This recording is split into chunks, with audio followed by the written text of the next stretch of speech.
In her video, I went through and very rationally debunked a lot of the stuff she said, but none of that matters. What matters is she has created a kind of harm that is so inexcusable that it makes me seethe with anger, and I'm going to try to control that anger. Here's why what she said is not just wrong, it's hurtful.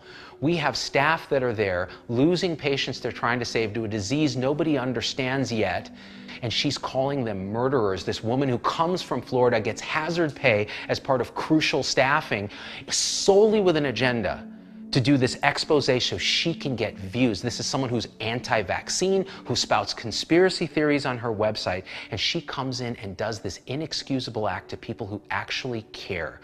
She's a con artist who's using other people's suffering to further her own fame.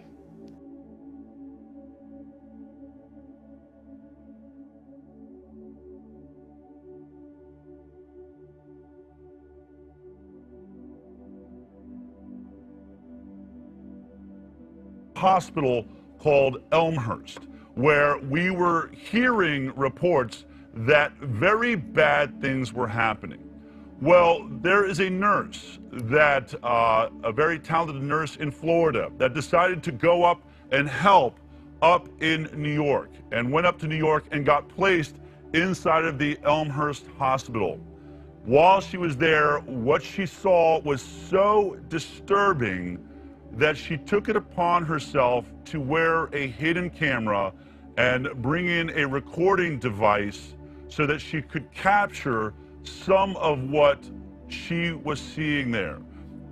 She began by telling us one of her most disturbing findings, that people who had repeatedly tested negative for COVID were being described as COVID confirmed. Not detected. They test for a second time, 5/4/2020, at 17:59, not detected. So both of those are negative. Scroll up to the top. This is my patient. They are on a vent and they are being called COVID-19 confirmed. So not detected here, but it's presumptive. Now they're all... They are detected. They're saying it's positive. Not detected. But it's not What does detected. that say? What does that mean? So You said that they were vented immediately upon being brought in, is that? Yeah, so come, and they tell them pretty much that if they don't get on a vent, then they're probably not going to survive. But the reality is, if they get on that vent, the likelihood of them walking out the hospital is slim to none. You're saying they're putting non-COVID or COVID rule out with definite COVID patients? Yes. So I was only wondering, because like I was looking at like all the patient rooms, and like this patient is in with like a non-COVID. I don't understand why they're doing that. I know. There's 4 patients in a row here Yeah. on COVID. And this is supposed to be the COVID place, Yeah. because 7th floor, they've shut it down. That's and right. they've cleaned it. I'm And then confused. they're going to have non-COVIDs there. Yeah. This is going to be the only COVID, so they shouldn't put any non-COVIDs here. Well, that's what they've been doing. I have that right now happening. And like the guy over in... I had 226 Yeah. that were 2 negatives. And they end up positive. Like the guy over in 29, I had him upstairs because I was on CCU before it. Yeah. And he came in with a stroke. I know, that's what 26-1 was, a stroke. And Nothing no to do with COVID. Nothing to And do now with- he's got COVID and he's on a vent. Well, because we gave it to him here. And all these nurses feel the same exact way, but everybody is afraid to speak out for the reason that they're threatened with obviously being sent home. If you ask, questions, if you try to, stick up for your patients and advocate for your patients like nurses are supposed to do, you are reprimanded. And, they say over and over, don't make any problems, keep it easy. We don't want to get kicked out, and a lot of it is just based around either being scared of what's going to happen to you, or, they don't want to lose that paycheck. Wow, and it's actually, my understanding is you were in Florida, you were a nurse there, you were involved in treating COVID-19 patients there, correct? Correct, yes. Now, was there a difference that, like, we just heard a report about hydroxychloroquine. There's a huge, Lancet papers just withdrawn this study that said that hydroxychloroquine was dangerous. Were they using hydroxychloroquine in Florida where you were? Absolutely. So we use the hydroxychloroquine and we use the zinc.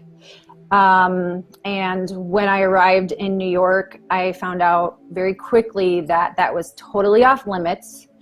And if you did, or any provider did prescribe it, it would be grounds to be fired.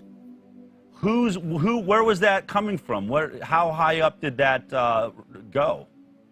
So it was from Governor Cuomo, and that was as early as March, right around March. And that's just how that's how it went, and you had to listen to it. And what I found is so ironic, in that same, those same orders, they granted all these medical professionals, they were all liability free if anything happened. So when you're inside these hospitals, already a very, hospital that has very bad reviews, it's public, you have liability-free medical professionals treating patients on ventilators with no family. So what do you think is going to happen? That leads me to, in this incredible expose, what you described as maybe the worst day of your life. Remember, this is an Iraqi war vet who has seen a lot of bad days, I would guess. Take a look at what she describes as the worst day of her life. A 37-year-old, which is my age, was not a DNR. He's a full code. His family in-depth discussed with the doctors that they want us to do everything they can to save him. He came in talking. He was very terrified. He was just like, totally alert, knew what was going on, and they convinced him to be on a vent. Now he's dead. But the doctor said when I got into shift that if he codes, that we are not to resuscitate or try to save him. And we flipped. This is important. I just asked them if we can put a DNR order and they said no. That's up to the attending. Okay, so we're going to code him. That's what I said, and they said no, we're not. I said yes, we are. Yeah. We're obligated to. So then you got to say something though, like it's our license. Unfortunately, you guys got to put in an order, just something. That's what I said. I said I'm obligated. Yeah. What did she say? So then she's like, the higher up said. I said, I don't care what they said. What higher up? God? We don't have a God here making decisions. I said I don't care what they said. So we're supposed to. He's not DNR, but we're treating it as DNR. Basically. Does his family know?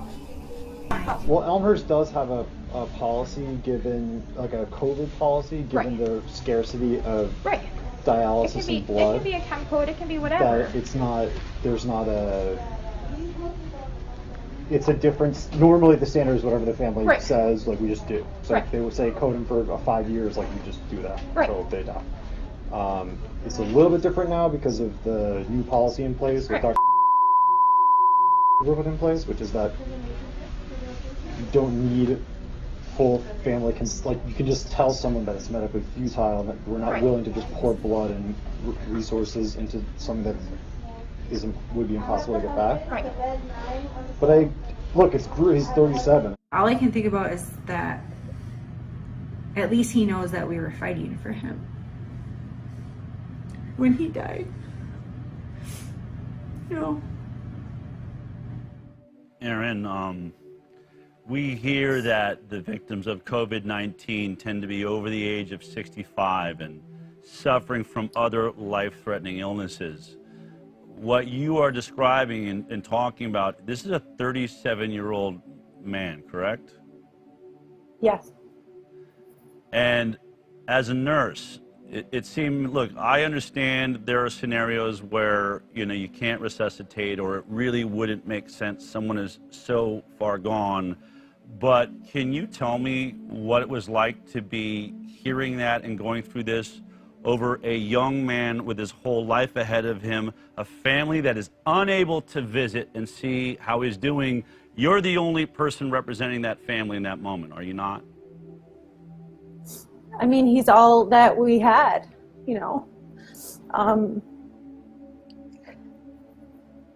he doesn't have a voice otherwise, you know? And like these families are trusting in us to be taking care of them and trust us to do our jobs right.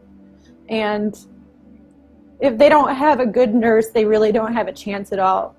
And even if they have a good nurse, who's to say the next nurse on the shift or the next doctor on the shift is going to be good too? And it just goes against every single thing that we've ever learned and that we're taught to do as nurses, you know, just to be ethical. And when something's wrong, we have to, you know, speak out about this.